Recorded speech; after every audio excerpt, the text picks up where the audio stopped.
So let me tell you how I got this room, which normally costs $4,000 to $6,000 a night for around $1,100 a night. I usually travel when the hotel room rate is the cheapest, so I booked the standard room for around $250 per night. They offer you options to upgrade after you book, which I believe is an extra $1,500 a night or something like that. But if you want the cheapest rate possible for your upgrade, you have to do it at the desk when you're checking in. Before I got to the hotel, it was $1,500 per night to upgrade, and at the desk it was $750 to upgrade. I also believe the upgrade prices fluctuate based on the nightly rate and the season. I went to Encore 7 days before this trip, and the cost to upgrade to the 2-bedroom residence was $720 per night versus $750 per night. The front desk agent was also shocked that it was only $750 and claimed that it's usually at least $1,000. I also checked in on a Tuesday for this trip and on a Sunday for the trip that was 7 days prior to this one. You can always ask if they have complimentary upgrades available, which I did, but she said they don't offer complimentary upgrades anymore. And there are a few differences between Encore Boston Harbor and Encore Las Vegas. The biggest one is Encore Boston Harbor doesn't offer complimentary late checkout. They also don't give you robes in the standard rooms anymore. They don't offer complimentary upgrades anymore, and they don't send you monthly emails with deals the way that Wynn does. I get monthly emails from Wynn, and I'm sure there's many other differences as well. But anyway, let me give you my review of this room. I watched so many room tours before I got here, and nothing compares to the in-person view of this room. You just have to be here. This room was extremely clean. I felt like I was the first person to ever step foot in this room.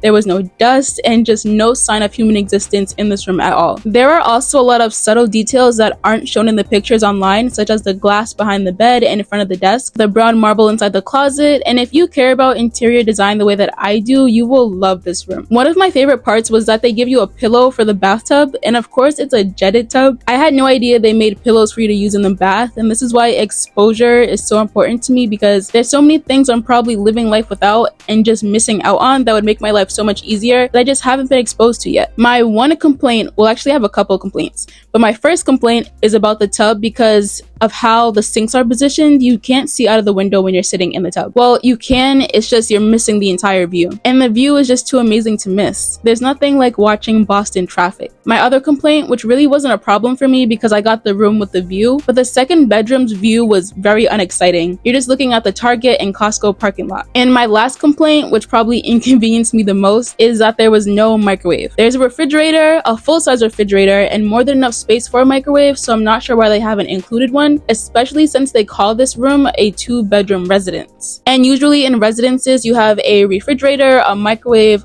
even a stove. I've even stayed in residences that have a washer and dryer, so for it to be called or marketed as a residence, it lacked a lot of residence amenities. Other than those 3 things, this room was perfect. It's 3,350 square feet. You can close one of the bedroom doors and feel like you're in your own hotel room, cut off from everyone else. Oh, and the showers are huge. The shower in the master bathroom is ridiculously large, and the shower in the other bathroom isn't as big, but it's still bigger than your average shower. We also ordered a room service and lots of tea. This was my second time ordering room service from Encore Boston Harbor, and the quality seems to be consistent. It was a 10 out of 10 experience. I ordered the shrimp pasta and the portions are very generous, and I'm also a pretty small person and I don't eat a lot, but still I feel like anybody would be full and satisfied from the portions that they give. The dinnerware was also gorgeous, and we ordered dessert which was just as delicious as dinner. The staff is also so nice, and I've stayed in a lot of nice hotel suites, but this is by far the best one. And I also think if you can get it for around $1,100 a night, it's more than worth it if you value experiences like this, because this was just amazing and I cannot wait to go back next year. That is all I have to say, but I will continue to let all the clips play and even include some pictures at the end. Thank you guys for watching, and I will see you in the next one.